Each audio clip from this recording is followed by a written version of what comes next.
You said you'd come. Now let's hope you're not too late. We know each other. He's a friend from work. Long talks. Long talks. Talk just a little bit, just for the sake of it. Say what you think of it. Long talks. Long talks. Talk just a little bit, just for the sake of it. Say what you think of it. Long talks. Long talks. Talk just a little bit, just for the sake of it. Say what you think of it. Welcome to Jumanji. Hello, everybody. Welcome to another episode of the Wulong Talks podcast. My name is Jason. I'm the host of the show, as you know by now.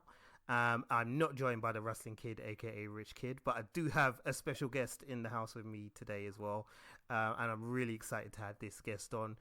You may remember her. She's been on the Wulong Talks podcast before. She's a great friend of ours, and she's one of the best kind of anime fans and anime experts I can think of out there, really.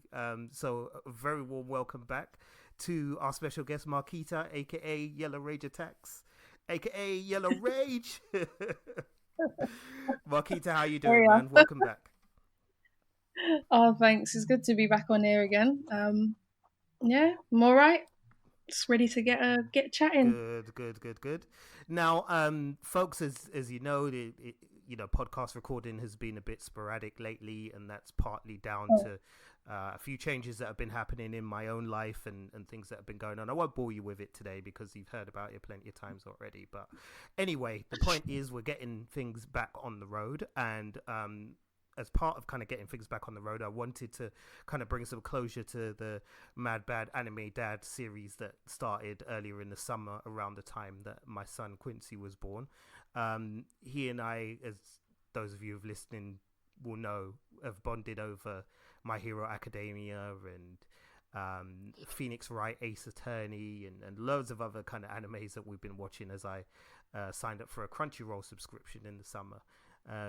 So he's really kind of been enjoying a lot of the anime that I've been watching as well, because it's, bright colors and loud sounds and lots of movement and all the kind of things that babies sort of respond to, really. So today we're going to be kind of rounding out that series, and because it's the final one that I'm doing, well, the final one for now anyway, I wanted to have Marquita on because, as I said, there's really nobody else I can think of who has as much knowledge and as much information to share with you about anime as Marquita. So, Marks, what have you been up to lately? Have you been checking out any new season anime? Have you been catching up with any old anime? What's been on the agenda for you lately? I have been. Well, I've been watching My Hero Academy. Obviously, Quincy has good taste. Yep. And it started off a bit slow, as most new seasons start off anyway. Yeah. But I'm getting my normal annoyance from the main character that I always get whenever I watch an anime. But I like to binge watch, so I've probably missed the latest 2 episodes, so I'll probably binge watch the 3 episodes on Sunday when the next one is out. But it's been good. Like, it's picked up really nicely from where it left off in the last season. And it's kind of given, and we've gotten some answers to like questions that we've had from the last season as well. Yeah. And it was very interesting to know, like, that All Might, who's supposed to be this, well, so far we've been led to believe that he's a solo act, but he actually had, like a good backup. A very good, shall we say, sidekick at the. It sounds a bit rubbish because the guy's actually really very strong, but yeah, it's been nice getting to know like his past, especially since he was a character that everyone is, the audience is supposed to love and adore, as well as much as the characters in the actual My Hero Academy world. Yeah. So that's been good. I'm looking forward to seeing, Deku hopefully develop a bit more emotionally, but we know how these things go with most anime. The main characters tend not to really evolve emotionally anyway. physically, I'm sure he's gonna pull out some good fights for us, but so far I've just seen the same level of emotion from him that I've been seeing before, and I'm hoping, fingers crossed, because I don't read the manga, so I'm not sure if sure anyone who reads the manga will probably know the answer to this question. But I'm hoping that he gets a bit more maturity in him. Mm. But so far, I'm very impressed with where they're going. They haven't rushed everything too much. They haven't bombarded us with too much information. Season 4, yeah, I'm enjoying it. Yeah, it's been it has been good, hasn't it? I mean, I'm up to episode 67, I think it is, which is when oh god, I've forgotten his name now, but the red haired guy who can turn his skin into rock. Yes, Yeah, he could. yes. Oh yeah, because he pulled out. I was very impressed with that on that episode. I was thinking, okay, so they're definitely letting the other characters in the back shine through a bit more. So I'm wondering if later on in the series we're going to see some more of this power because of how they've introduced it to us. Well, that's what I think, because it as you said, they've, one of the good things they've done about this season has been to kind of expand upon the background characters a bit more and give the background characters just something to do, because normally everything's kind of really focused on Deku and kind of his relationship with All Might and him trying to discover his power and things like that. And you do have the other stories around that, but usually his story kind of dominates the proceedings. So it was nice to have an episode where it wasn't about him; it was about some of the other characters. They've been the episodes that I've enjoyed, really much, really well, and enjoyed a lot throughout the series as it's gone on. And yeah, that power that he did, where he kind of like doubled his skin, I think it was, or doubled the tensile strength of his skin or something. Yeah, that was crazy. Yeah, he was terrifying. When I saw how that was animated, I was like, wow, this is actually kind of scary. It is. It looks a bit mad because he then kind of looks all animalistic and stuff, and yeah, it's nuts. He looks like a golem of some kind, like a rock golem. Yeah, it was a bit crazy. Yeah, but I was very impressed with that, and the person he was fighting was ridiculously stupid as well. But yeah. Well, they've introduced this kind of for those of you listening who are keeping up with the story, they've introduced this kind of this, what is it? I guess a chemical or something like that suppresses people's quirks or something like that.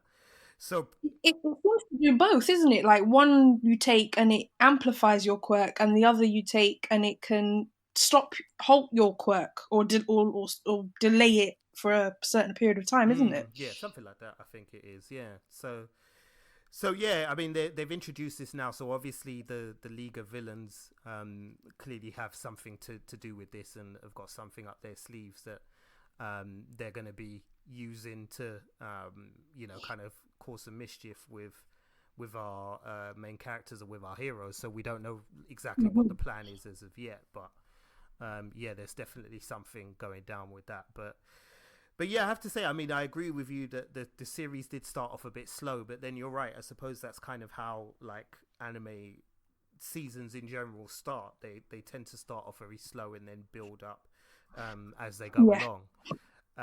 But yeah, season 4 has been like slow, really slow in places. I've struggled at times at the beginning, but yeah, it now is kind of, I think it's kind of hitting its stride, and you're starting to kind of see a little bit of where they want to go with the story, and as I said, where they want to go with the characters.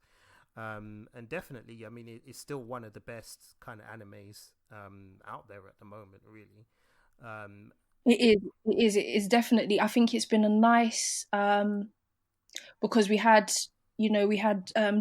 Demon Slayer from last season, which was fantastic, and it kind of kept this, I think it's like the shonen style, it's kept it going for us. So we haven't had like this season hasn't started off on like a lull where there hasn't been much choice.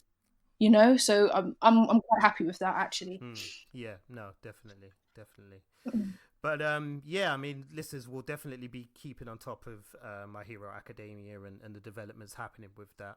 Let us know if you have any interest in that show as well. If you're a fan, who's your favorite character? What do you think is going on? You know, let us know. We'll give you some information at the end of the podcast as to how you can get in touch with us and interact with us. And yeah, as I said, we'll be really looking forward to hear from you on that one. But we'll move on a little bit from My Hero Academia. One of the Mhm.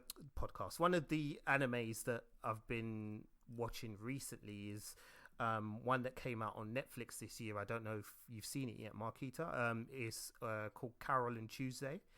Um, I've heard very good things. I haven't seen it, but I've heard very good things about it. yeah, it's a anime directed by Shinichiro Watanabe, who's the same guy who directed like Space Dandy and Samurai Champloo and Cowboy Bebop and Oh my all of God, that Space stuff. Standard. Yeah. Well, we'll get to Space Dandy a bit later because I know you've Okay. I know you've got strong feelings about Space Dandy.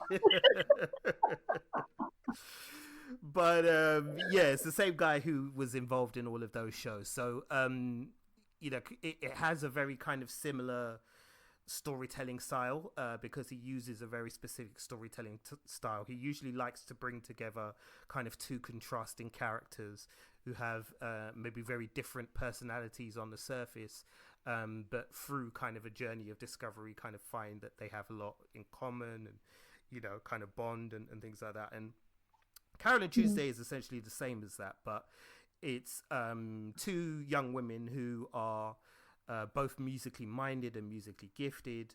One is called Tuesday, who comes from like a really rich family and a rich background. And Carol is kind of blue collar and you know, works whatever work she can find. And they both, as said, are really passionate about music and really talented. Tuesday can play the guitar, and then Carol, I think, plays like the piano or the keyboard. And basically the two of them bump into each other on Mars because, by the way, this story's set in the future, so sorry, I should have explained that before. Okay. But the story's set in the future. I'm not sure exactly what year it is because, again, that's another thing Watanabe does. He doesn't necessarily give you like that much information, but it's set on Mars, a Mars that's been colonized and human beings have been living on at that point for around, I think he said 35 years or something like that, they say in the story. And yeah, so Carol and Tuesday kind of, you know, meet each other because Tuesday runs away from home because she wants to be a musician, and you know, you get the impression that her family, her upper class family, don't quite respect music as a profession and things like that. So she runs away as to kind of express herself, and as said, Carol is kind of a blue collar worker who just takes jobs as and when she can, and does her like small bits of songwriting in the evening and things like that. But the two of them collide as always in these type of stories. But you know, what's really wonderful about it, aside from the music, which is really kind of uplifting, and you know, it really does kind of lift your soul to hear some of the songs. The songs are amazing in this. But what's great is that the two characters are really feel quite natural and quite down to earth. And one thing that Down to Mars. Sorry. They're on down Mars, to isn't Mars. Sorry, Down. yeah. Very bad joke. Sorry. No, it's fine. There's always time for bad jokes on the podcast, man. Don't worry about it. But yeah, what I was going to say is that, you know, the relationship between them is very kind of natural, and it feels like a true friendship. And also, what I noticed as well is that the characters, like, because there's a third character as well in the main plot called Angela, who was a child actor who's switching to music. And so they're kind of contrasting like the journey that Carol and Tuesday are going on, you know, musically to try and find an audience for their talent, and they're kind of contrasting that with Angela's journey, who, as I said, was a former child star, and so kind of has a reputation behind her, but she's entering a world where music is kind of, it's calculated by algorithms. You know, there's a professor that her mum hires to kind of create the perfect song for her. And he's got all these AI robots, and he's got these calculations and things like that, and he's kind of very dismissive of the spontaneous nature of music, which is obviously the opposite to Carol and Tuesday, who are very much about the emotion and the feeling, and kind of being in the moment and how music makes you feel. But what's refreshing is these characters are they're all women, but none of them have got like ridiculously big boobs and are bouncing around all over the place and things like that, which is fine, and it has its place. Don't get me wrong, I'm not saying I don't like it, but it was just nice to see an anime where there wasn't that, where it was just about the women's character and about it's got more realism. it was a bit more real, even down to the animation style. The animation style is very kind of it's not very exaggerated at all. It's very kind of spare and kind of scaled back, so you get a more kind of gritty feel to it, even though the story itself isn't that gritty at all. It's very lighthearted, but it kind of lends itself to a more realistic feel in that way. So so the female characters, they're not exaggerated, they're made to feel like real people, and that's what's kind of been really interesting for me. I'm up to about episode 5, and I said it's been a really, really entertaining watch, and I highly recommend it to anybody who hasn't seen it yet. But yeah, even I said, just for the music alone, because the songs are wicked, they're really, really good, which is another thing that Watanabe is known well for. But yeah, man, it's brilliant. I absolutely love it. So definitely, listeners, check out Carol and Tuesday if you haven't checked that out. It's worth a watch. It's available on Netflix now, I believe. So if you've got a Netflix subscription, go ahead and check that one out. One that we should probably chat about as well, because this season just cracked me up, so we should chat about it a little bit, was One Punch Man season 2. Did you check that one out? Yeah, I did, but I think it was a bit, because the character that they were following, it didn't really feel like it was about Saitama at all this season. It was more about what was he, the hero killer or something? They're always a hero killer somewhere, isn't there? But he was his character was very interesting. He was ridiculously strong. Yeah.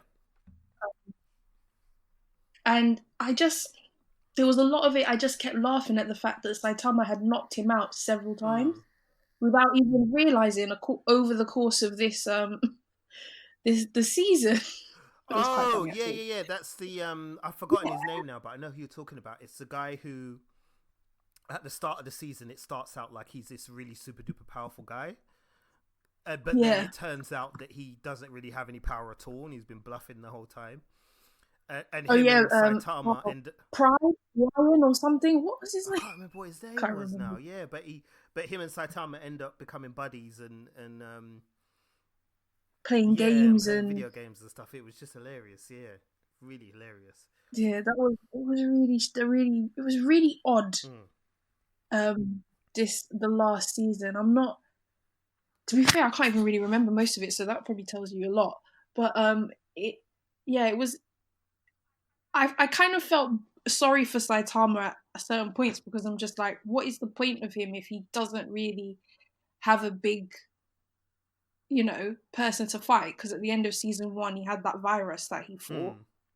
I think it's a virus, and then all of a sudden,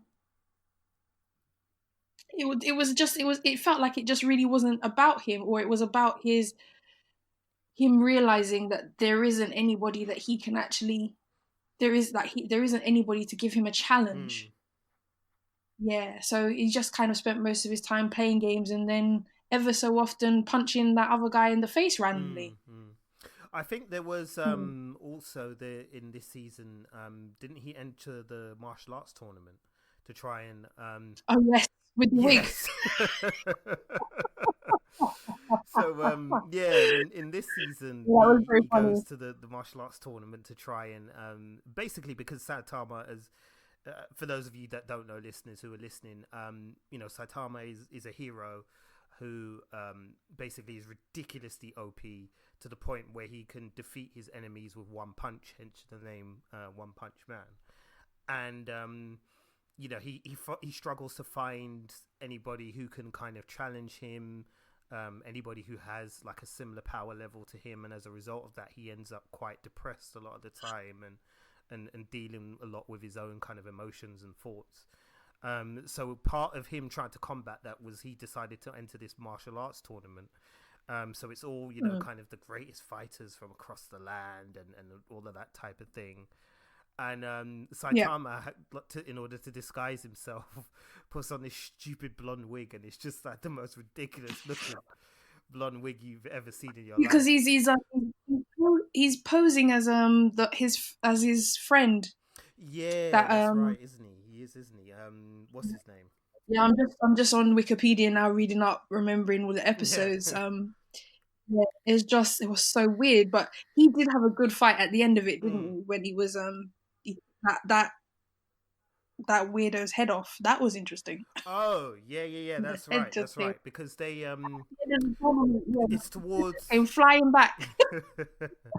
It's towards the end of the season, isn't it, that you find out that the what are they called? The I've forgotten the name of them now, but the bad guys have these kind of parasite things that they give to people in order to turn them into these kind of mutants, which kind of doubles and triples their power and things like that. So towards the end of that episode, they were offering the parasite to people in order to gain more power and things like that. And those who refused, they were just killing them outright. So then Saitama has the fight where he just basically punches the guy's head off of his shoulders, which is just insane. But like season 2, I thought was actually really funny, really, really funny. Even at times, it was as funny as season 1. Not quite as funny, but definitely it had its moments, especially when the martial arts tournament starts. Like when the martial arts tournament starts, it's hilarious. So they had some really good characters in that. They had the guy who was just full of himself, wasn't he? Yes, he was just they had some really, really funny characters in this season. So that was a lot of fun this year, and I actually enjoyed watching One Punch Man. Sorry, sir. Let me just have a quick sip of drink. So for those of you who haven't caught up with that, make sure you check that out. Season 2, I think, is available on Crunchyroll and pretty much anywhere on the internet. I guess if you type in One Punch Man Season 2, you'll find it. So you shouldn't have any issues there with that. Now, the anime that we're going to chat about next is one I actually haven't seen yet. I've only seen the trailer for it. But I recently renewed my Amazon Prime, and I've seen it's on there, so I'm gonna watch it on Amazon Prime. Is it? Okay, I didn't know that. Yeah. So I'm definitely gonna check that out. But I know it's one that you have seen a bit of, Marquita, and it's called Babylon. This is kind of from what I got from the trailer, it's really kind of like a different type of story for an anime. It's definitely not the typical kind of thing you would see an anime about. So why don't you explain a little bit about kind of the story and how it kind of goes about telling the story? It starts off, it's okay, well, first of all, I think it's by one of my favorite. It's produced by the same company who did Dororo last season, or at the beginning of the year, Twin Engines. Oh, okay. And they've got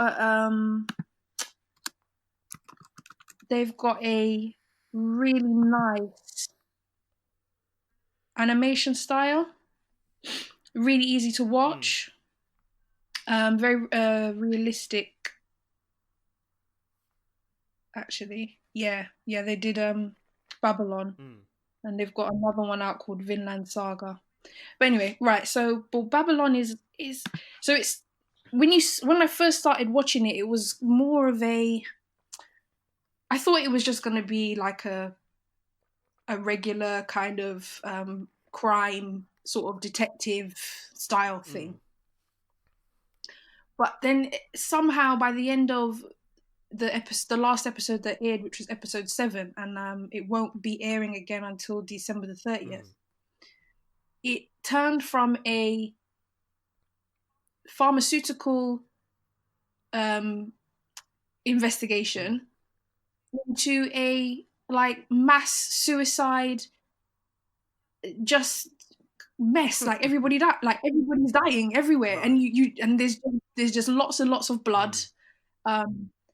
You just don't know. You just literally just don't know what's going to happen next. And it's the main character. His name is Zen Sakura or something like that. Sasaki, Okay. which is quite interesting because his first name is Zen. And that's played on a lot by one of the villain characters, the antagonists in the actual in the anime. And it's another one of I thought it was going to be another one of those animes where at the end of the episode 1 you get this big shock and then it just kind of devolves into something a bit rubbish. But by the end of the first episode, when you start watching the second, it just keeps hitting you one after another with all these different things. Right. It's very heavy on the themes of suicide. So don't touch it if you're very sensitive to those kinds of things. It's not. It's definitely, there's a lot of headology. Like it's very fast paced. You have to really pay attention to what's going on, otherwise you're going to miss things. And yeah, it basically ends up he's the one of the there's a mayor they're running an election for the next mayor in the town. Okay. Shinzuki or Shiniki. So I'm just reading it here, and because Japanese and English, trying to get the translation right. Anyway, so and there's a really really young guy running for mayor, and then everyone else is about the normal age that you would run for mayor, and it's kind of pushed that and even though the others are running for mayor, they're backing this young guy. They really want him to get in. So as they're finding various people turning up dead here and there, they're basically tracking it all back to this one political party, or behind this one really young mayoral electorate, basically. And it turns out he's trying to push this law that you are allowed, that suicide is not illegal, right, or something like that. Which I always found very bizarre, that suicide was illegal. I'm like, but it doesn't make sense. But anyway, you can't put someone in prison if they. No, I mean, how are you going to prosecute somebody who's dead? Yeah, it doesn't really make sense, does it? But I think the whole point of it was because of like people who do like assisted suicides. Yeah. So if you take away the illegal portion of the suicide,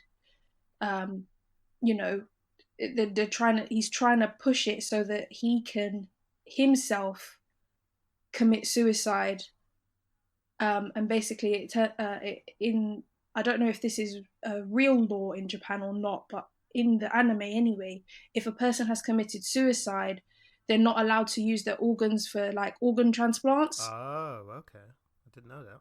So, and his son is sick, and he wants to give his son his heart because he's a match. But if he kills himself, he can't give his son the heart. His son won't get it, basically. So what he wants to be able to do is pass this law so that he can legally kill himself and give the heart to his son, which is all very heart-wrenching and everything. But the way that he's going about it in the anime is very, very disturbing. Right. And for some reason, they've got this woman, this female character, who's very, very shifty. And it's almost as if she's got some kind of extreme hypnotic powers, where she can just whisper something to you and she can make you want to jump off of a cliff. Wow, okay. Yeah, like she's very and she also has two or three aliases, but in each alias she looks like a completely different woman. So if you see two pictures of her, it's the same woman, but they look completely different. Right. And so this main character Zen, who we're following around, he's basically trying to chase her down, but every time she comes into contact with someone, you can't pin the murder on her or the death on her because it looks like a suicide was committed. Right. So I mean, it all goes from about episode 2, it goes left very, very quickly, and it's nothing like what you thought was actually going to happen. And why I love it, but I'm not entirely sure why they're not going to put the rest of the episodes out till December 30th. Okay. But episode 7 was extremely graphic and very, very heart-wrenching for the main character anyway. So I'm wondering if something happened after it was aired, and that's why they've had to delay it. It could be, but that's just because it sounds very triggering. So yeah, maybe it did. It is. It's very like there is somebody that suicide is in every single episode. Right. Every single one. Like it's the main theme of the anime. So yeah, I wouldn't pick it up if you're very sensitive to those things. But you know, if you're there for the detective mystery side of it, it's fantastic. Okay, cool, wicked. Well, yeah, listeners, I think that's definitely one you need to check out as well. I said I'm gonna start that up pretty soon because it just sounds intriguing, and as I said, it kind of sounds like not your typical anime, if you know what I mean. There's definitely more to it than what you usually get, and you know, the last anime I kind of saw that was like that was probably Death Note. So, and I've been looking for something to replace that for ages. So it sounds like this might be the one. So yeah, I'm definitely gonna check that out. Right, a quick couple of mentions to a few that animes that I haven't really watched properly, to be honest. One of them I have, and the others I haven't because I've talked about the other one on the previous Mad Bad Anime Dad episode. But Fire Force, I've watched a couple of episodes, really enjoyed it, but I've literally only got to about episode 4 and then just stopped watching it for no reason other than I just ran out of time, and I've not gone back to it yet. But I really enjoyed Fire Force. I think it's you know, it's very exciting. It's action packed. It's definitely got that kind of shonen style about it as well. Yep. You know, the characters are all pretty cool and pretty fun. I mean, they're all pretty much kind of like anime standard type characters, but I enjoyed them nonetheless. Yep. And you know, I like the dynamic between the main hero and his friend. I've forgotten his friend's name, the one with the blonde hair who's always competing with him, but the Knight, yeah, that's it, yeah. But Fire Force, I've really enjoyed. Marquita, have you like watched the whole series? Are you up to date with it and everything so far? Or? I'm reasonably up to date with it. It's very good. Well, very good. It's probably an overstatement, but it's decent. Yeah, I mean, it's fun. It's got enough storyline. Yeah, it's fun. There's enough storyline to keep you interested. I mean, it's running along the same tropes as all the other ones, like you know, your Black Clovers, your My Hero Academies, your fairy tales, and all of that, where you've got a main character who's coming into his powers, or he's got his powers and he's just trying to learn how to use them better. And I mean, for those who aren't watching Fire Force, there's been a wave of, for years now, people have just spontaneously started combusting, but it's like it's like they turn into what the people are calling them demons. Yeah. So you know, it's I think it's okay as usual. The characters in the background seem to be infinitely more interesting than the main one. Yes. That's true. Yeah. The main character is, you know, he's got his family's kind of disappeared. He's got the sob story background. You know, he's found out that his little brother is still alive, and he's now looking for his little brother. But he himself is the third generation fire something. I'm not really sure how it is people have these fire powers. Yeah, no, me neither. I wasn't clear on that. That's something that hasn't really been explained as far as I'm aware, unless it's been in the latest episodes that I haven't seen yet. But yeah, it's just I'm that's something that's intriguing me. I'm not sure how it is that these people are developing their powers just randomly, and especially for them to know that it's second or third generation. But how do you know? Yeah, I wasn't But clear on that either. it's a bit. Some I think there's a lot of questions, and I don't really think we're probably going to get answers on Mm. that at this stage. But I mean, for the most part, it's just a light-hearted anime that just kind of it passes the time. When you've watched everything else that's really good, you can just put it on, and it's funny. Um, you know, you've got your girls with your clumsy, pretty, big boobed Mm. girls, um, and all the cute stuff that you typically get in an anime. And yeah, it's all right. It's decent Mm. Mm. for what it is, anyway. Mm. Yeah, no, I'd agree with you again on that, man. I found it a lot of fun. It's very light-hearted, but it's very um, as you said, it's very, very much in the mold of your traditional kind of anime. It follows most of the anime tropes and most of the Mm-hmm. plot points that you would normally expect to see in an anime of this type, like some of the ones that Marquita mentioned. So, I mean, if you're a fan of those types of anime, then you're probably going to love Fire Force as well. Yep. Visually, it's quite good. It is quite impressive visually. I do like Yeah. kind of what they've Very well done. animated. Yeah, it's very well animated. I like what they've done with the colors, with the representation of people's fire manipulation powers and things like that is really impressive. So, yeah, it's definitely worth a check out. So if you haven't seen it, give the first episode a go and let us know what you think. It should be Mm-hmm. available, I think, on Crunchyroll and on Funimation as well. So Yes, it's on both. It's on both. yeah. Right, next one on the list is Demon Slayer, which I absolutely adore. I've talked about it before on previous episodes, Love it. so I'm not gonna go on about it. Marquis, I'll let you say your piece on it. But yeah, I adore Tanjiro. I think he's just such an adorable character. Like Yes. he's so. I love his kind of, and I've said this before, but I love his kind of. He just never gives up ever. Like he Mm. won't.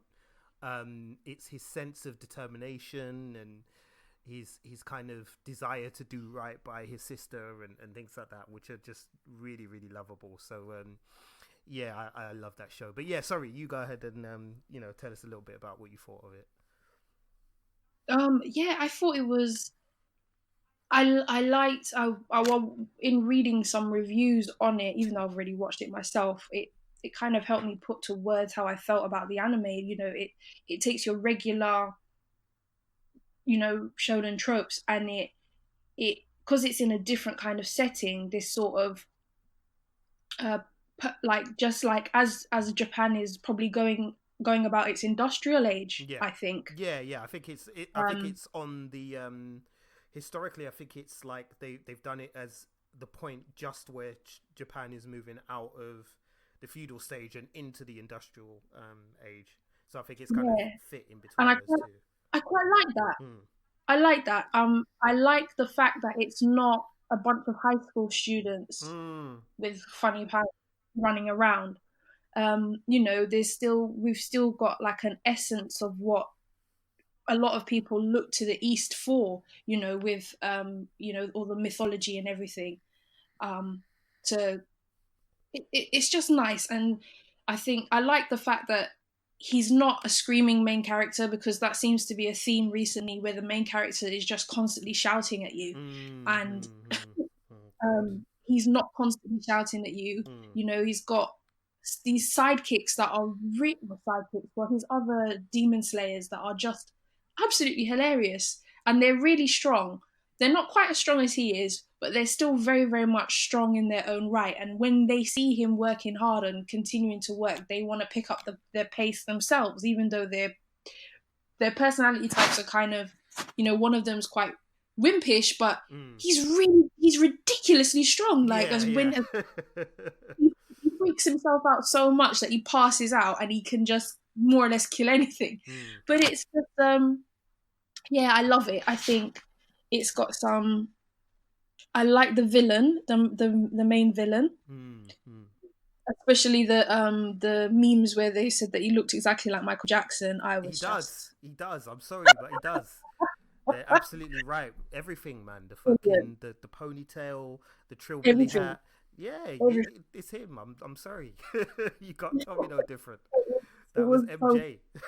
yeah, it It was so like it's so funny, and he's just, and I love how it's not violent for violence sake.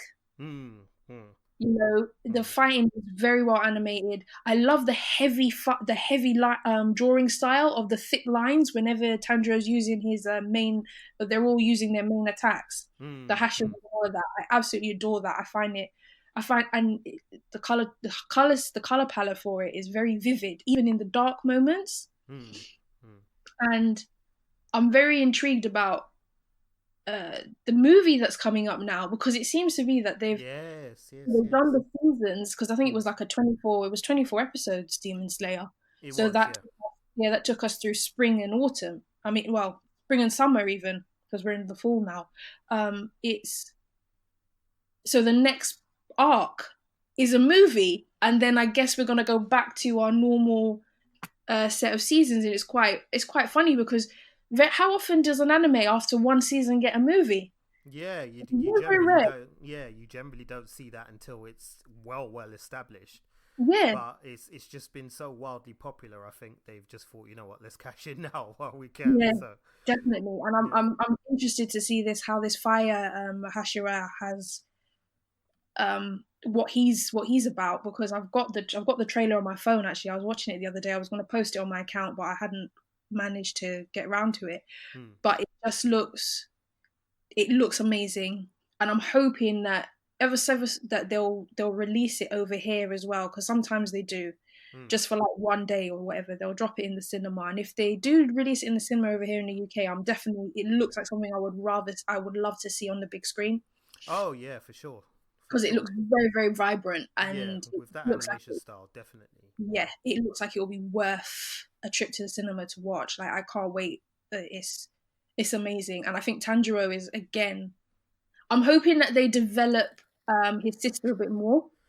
Nezuko, yeah. That would be cool because I think she's, she's a cool character, but I kind of feel like they've almost copped out a little bit by putting the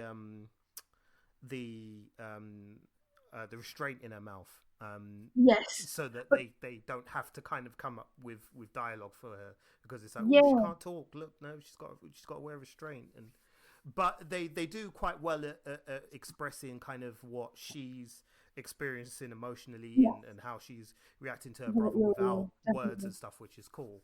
But yeah, it would be nice to see a bit more of her, because it felt a little bit towards the end of the season as if she was just constantly kind of getting locked in the box, and then tortured and then Yeah, poked and prodded, and and you then weren't really doing but anything. she did have a moment where he was fighting one of the 12.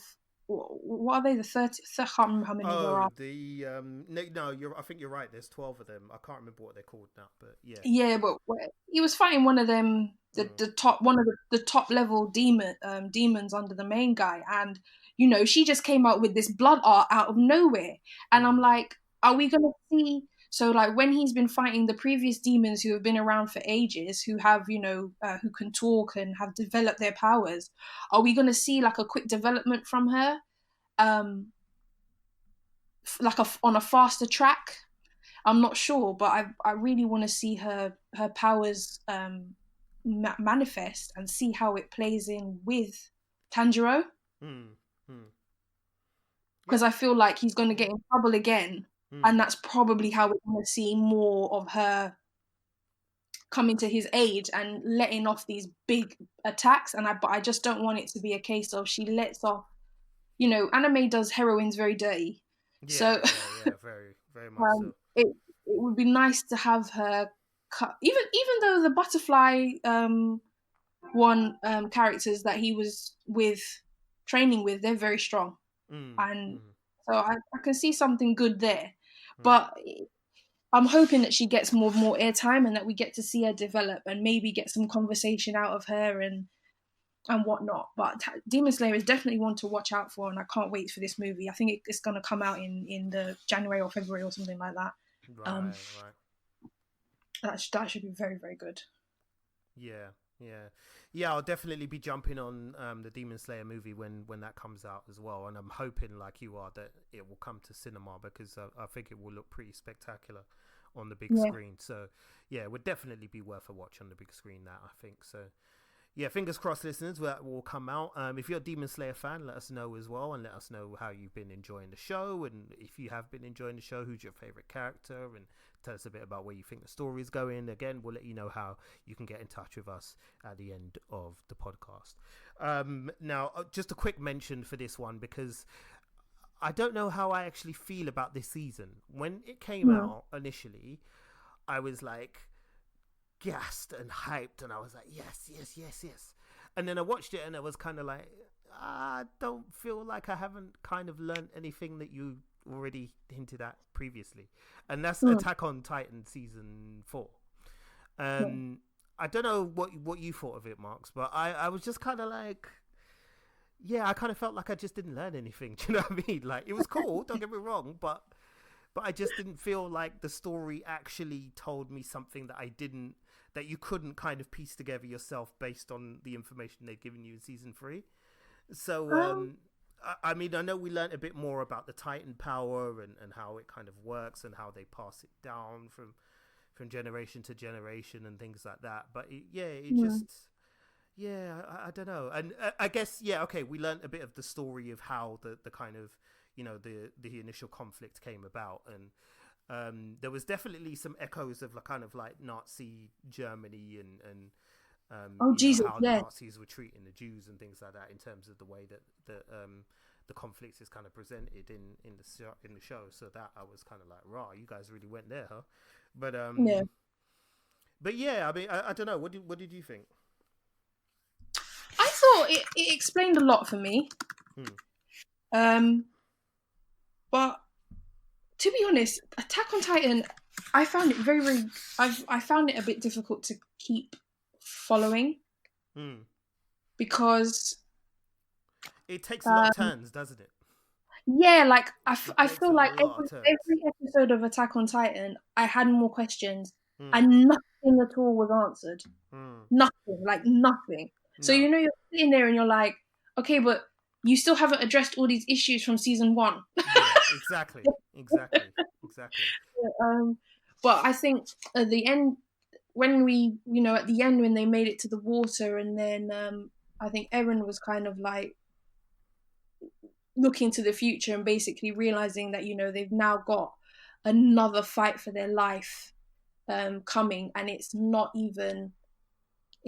who they thought it was from. They would think it's going to be the Titans and all of this, that we're going to have to eliminate all of them, and they didn't even and then finding out that every single one of, well, I mean, we already knew that it was them that were the Titans. I mean, you kind of figured that out from the when you saw his friend, when he saw his mom, like and everyone was like, it looks so similar, but nobody really said anything, and I was like, they are the Titans. What I'm intrigued about, how did his mom just randomly turn into a Titan? Was that ever explained, how they were randomly turning into Titans? No, it wasn't. And this is where as much as I love Attack on Titan, I find that the story itself is kind of, I think you kind of explained it best. They're explaining things without explaining things. And the more they try to explain things, the more they leave plot holes, and the more they kind of leave things unexplained. Now, apparently, according to like the people that I know who've read all the manga, like the manga explains everything. But I'm like, listen, I ain't got time. The manga's like massive. No, I haven't got time. The Attack on Titan manga is massive. I ain't got time to sit down and read that to get background information. I need the show to kind of explain these things to me, and it's not. So that is one of the plot holes that has never really been, to me, unless I've missed it, has never been adequately explained. I've never. Were these people just randomly turning into Titans? Were people turning them into Titans? Were they? I completely understood the whole Titans. I don't know. It was just so weird. Like, I completely understood the whole. They push them off the cliff. They give them the injection, and these are the Titans that are attacking them constantly in waves. Yeah. Completely understood. Yeah. Fine. Did not, for the life of me, understand where this random mother or who these other Titans were, because whole towns were just decimated, and it was almost as if a Titan would just appear out of nowhere. So we know they're not injecting these ones because they're not leaving that wall. Yeah. So what's going on here?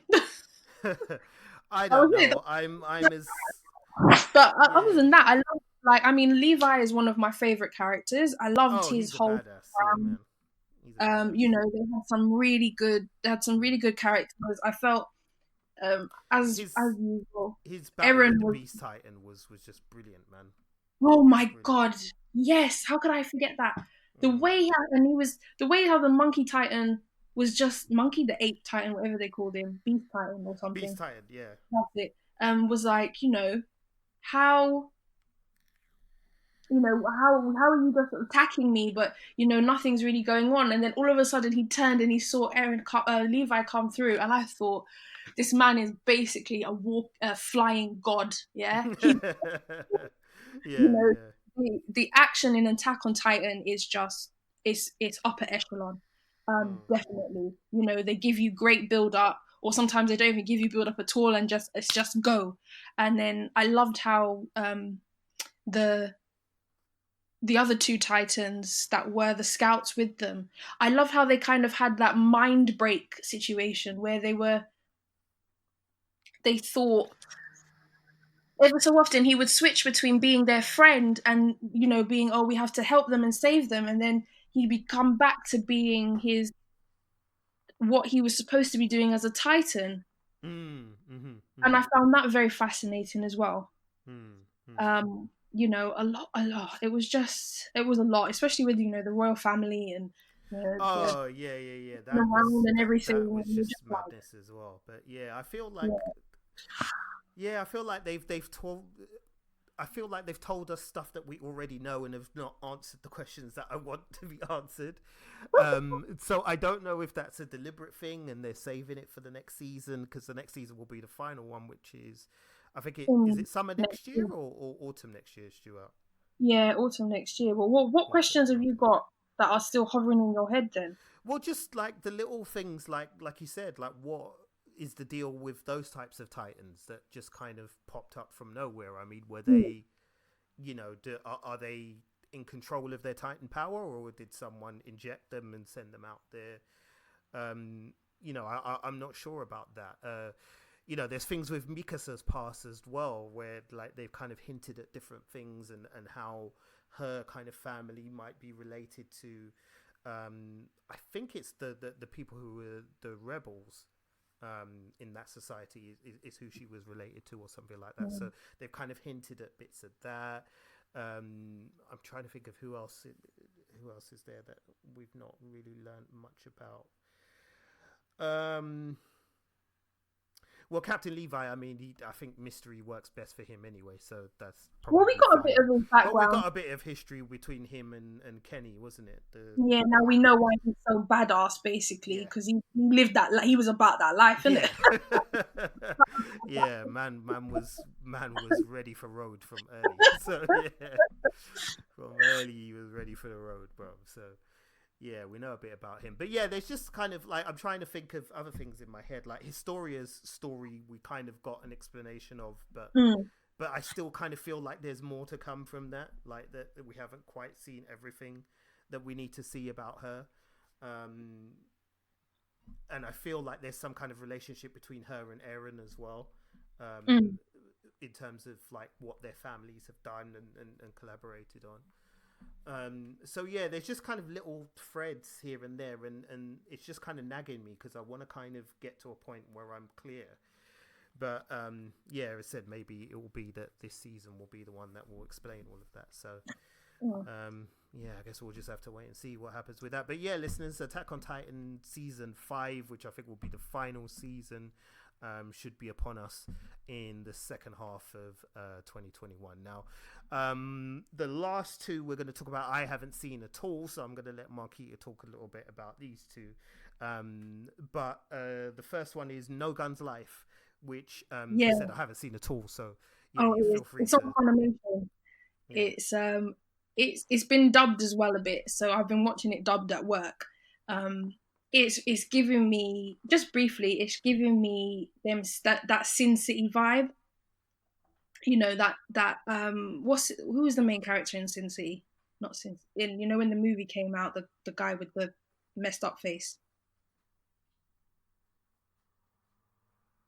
I don't even remember his name now, but yeah, it's you know he kind of he's a detective with so it's sort of like a mecha sci-fi. People have you know been upgraded various bits and bobs on their body parts, and for some reason he was one of the first generations, and he's basically got a massive revolver as a head. um, Hello,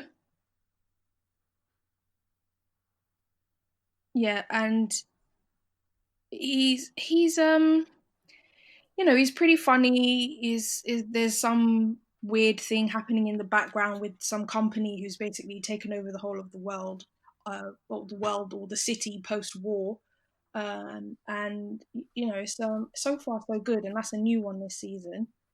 And then the other one we had was Cannon Buster, Hmm. which was actually it was on Netflix. I haven't finished watching it, and it's a black anime, Okay.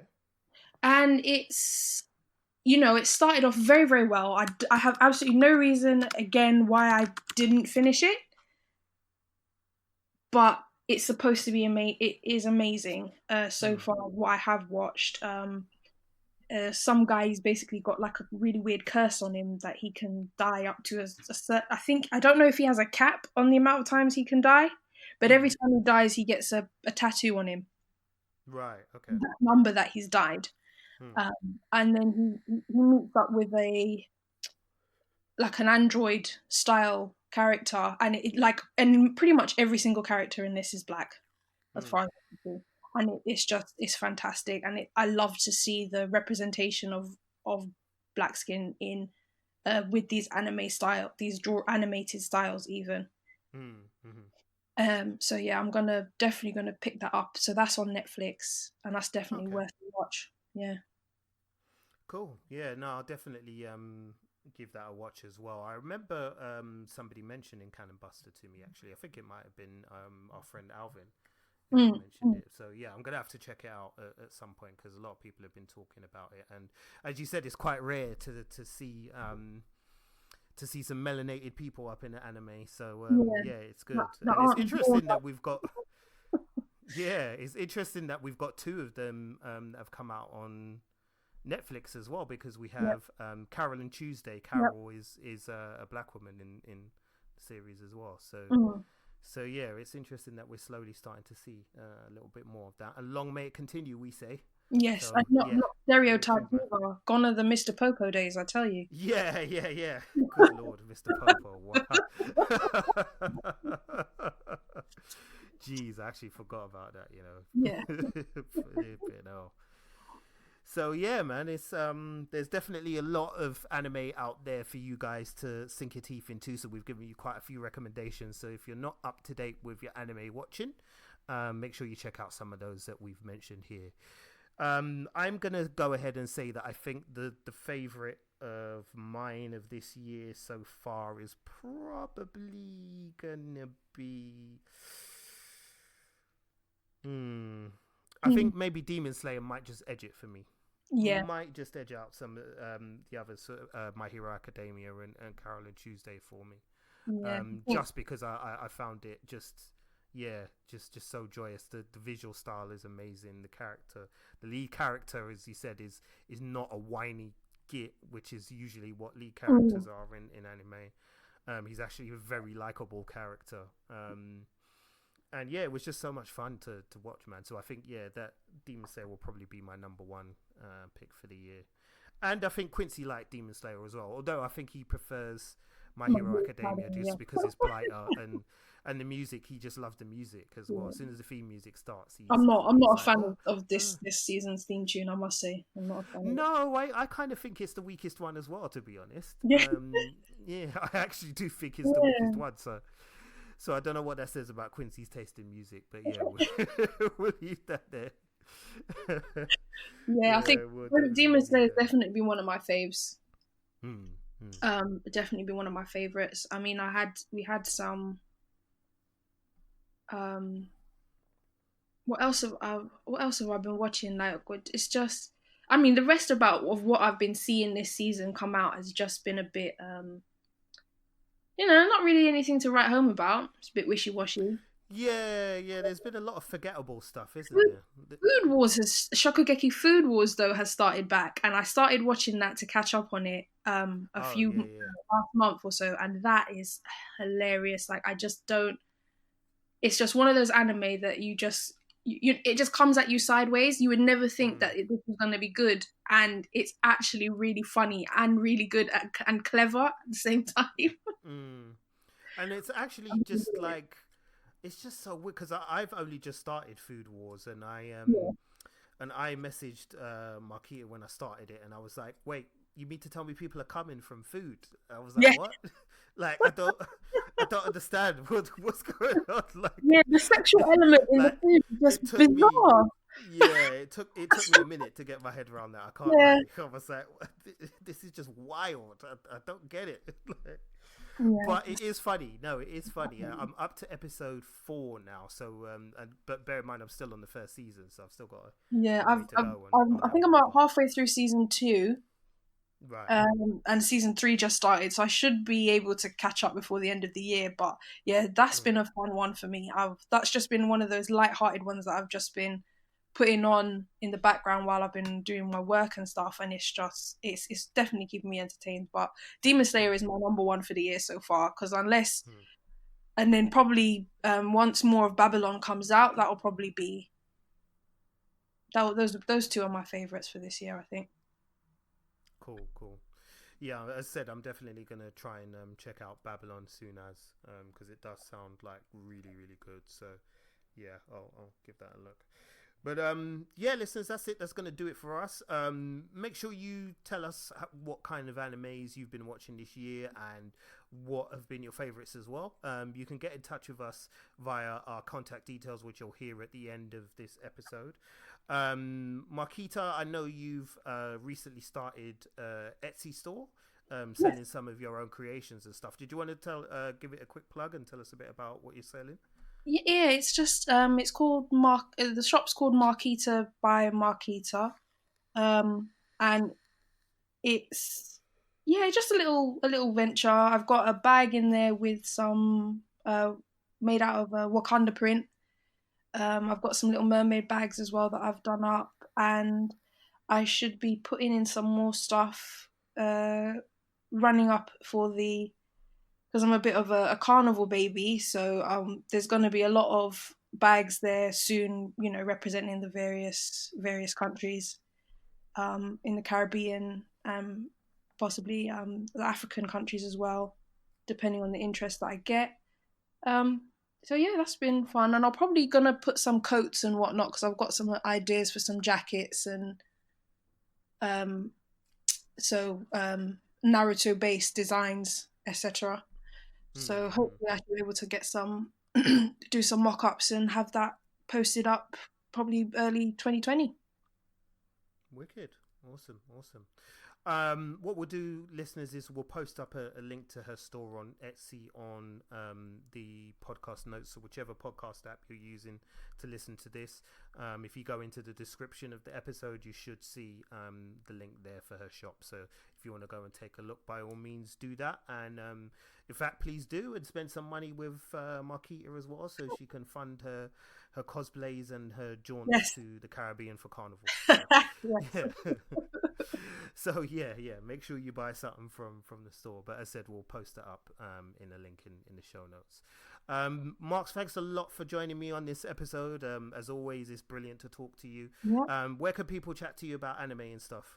My main account on Instagram is Yellow Rage Attacks. My Twitter is Yellow Rage. If you're interested in my design work, then it's Marquita, MARQUITA _designs on Instagram. There isn't there's only an Instagram for that, but my cosplays are all posted on my Instagram profile. And that's it. That's how you get hold of me. Cool. Thank you very much, Mark. So as I said, thanks a lot for listening along, listeners. We are going to be back recording episodes more frequently now. Rich and I have been able to kind of work out our schedule, so we will be back at you soon. We'll be back probably with a Cowboy Bebop episode, because we haven't picked that up in about 4 months, so we're way behind on that.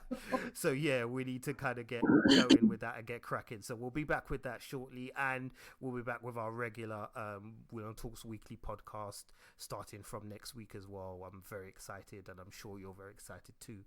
So we shall see you again in a week's time. In the meantime, I'm going to say good night. Thanks a lot for joining us, and we'll see you again next week. Peace. See ya. Thanks for listening to us. If you're down with Wulong Talks, show some love by following us on Twitter, Facebook, and Instagram at Wulong Talks. You can also find us online at www.wulongtalks.com, or drop us an email at wulongtalkspodcast@gmail.com. We can also be found as part of the Britpod Scene Collective, and we're also officially E14 endorsed. Search for those hashtags to enjoy more content from us and from other great British podcasters.